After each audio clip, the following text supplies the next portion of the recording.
ക്രിസ്തുവിൽ പ്രിയരെ, നമ്മോട് തെറ്റ് ചെയ്യുന്നവരോട് അല്ലെങ്കിൽ നമ്മളെ ഉപദ്രവിക്കുന്നവരോട്, നമുക്ക് തിന്മ ചെയ്യുന്നവരോടൊക്കെ സാധാരണയായി അകലം പാലിക്കാനും പ്രതികാരം ചെയ്യാനുമാണ് നാം ശ്രമിക്കുന്നത്.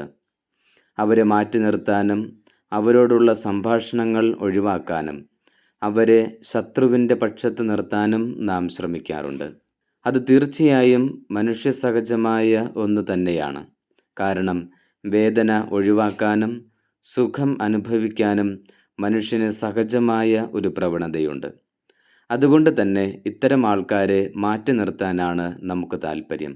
ഈ മനുഷ്യസഹജമായ പ്രവണതയുടെ അടിസ്ഥാനത്തിലാണ് പഴയ നിയമത്തിൽ മോശ യഹൂദർക്ക് ഇങ്ങനെയൊരു നിയമം നൽകിയത്, അതായത് ശത്രുവിനെ വെറുക്കുക എന്നത്.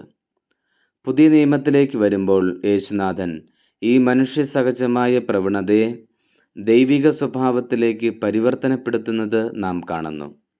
ഇവിടെ യേശുനാഥൻ ശത്രുക്കളെ വെറുക്കാനും അവരെ മാറ്റി നിർത്താനും അവരിൽ നിന്ന് അകലം പാലിക്കാനുമല്ല ആവശ്യപ്പെടുന്നത്, മറിച്ച് ശത്രുക്കളെയും സ്നേഹിക്കാനാണ്.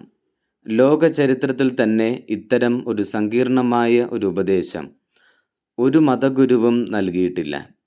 എന്നാൽ ക്രിസ്തുമതത്തിലാകട്ടെ, ഇതാ ദൈവം തന്നെ മനുഷ്യനോട് പറയുന്നു, നിങ്ങൾ ശത്രുവിനെ സ്നേഹിക്കുക.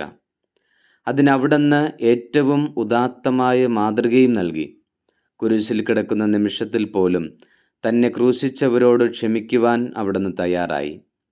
ശത്രുക്കളെ സ്നേഹിക്കുക എന്ന് യേശു പറഞ്ഞതിനെ അവിടുന്ന് ന്യായീകരിച്ചത് ഇങ്ങനെയാണ്: സ്വർഗസ്ഥനായ പിതാവ് പോലും ദുഷ്ടരുടെയും നീതിമാന്മാരുടെയും മേൽ ഒന്നുപോലെ സൂര്യനെ ഉദിപ്പിക്കുകയും മഴ പെയ്യിക്കുകയും ചെയ്യുന്നുണ്ട്.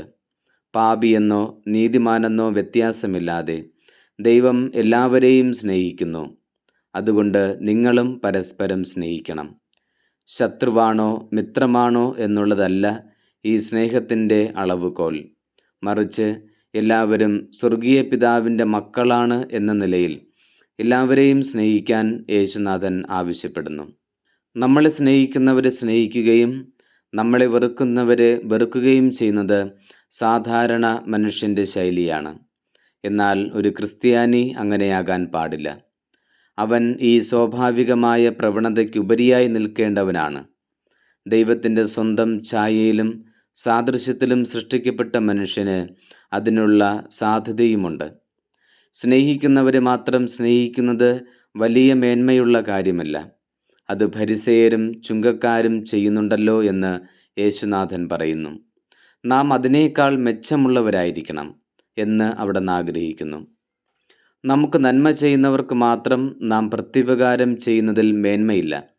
എല്ലാവരും അങ്ങനെ തന്നെ ചെയ്യുന്നുണ്ട്. എന്നാൽ നമുക്ക് ദ്രോഹം ചെയ്യുന്നവർക്കും നന്മ ചെയ്യുമ്പോഴാണ് നാം ദൈവികമായ ഭാവത്തിലേക്ക് ഉയരുന്നത്. അതാണ് ദൈവം നമ്മിൽ നിന്ന് ആഗ്രഹിക്കുന്നതും.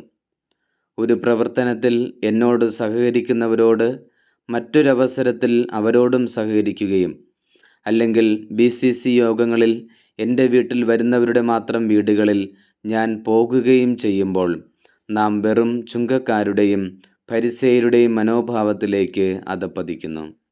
എന്നാൽ ഇതൊന്നും നോക്കാതെ, ആരെന്നോ എന്തെന്നോ നോക്കാതെ, അവൻ എന്നോട് എന്ത് ചെയ്തെന്നോ അവൻ എന്നോട് എന്ത് പറഞ്ഞെന്നോ ആലോചിക്കാതെ അവരെ സ്നേഹിക്കാനും അവർക്ക് വേണ്ടി നിലകൊള്ളാനും നന്മകൾ ചെയ്യാൻ സാധിക്കുമ്പോൾ നാം യഥാർത്ഥ ക്രൈസ്തവരായി മാറും.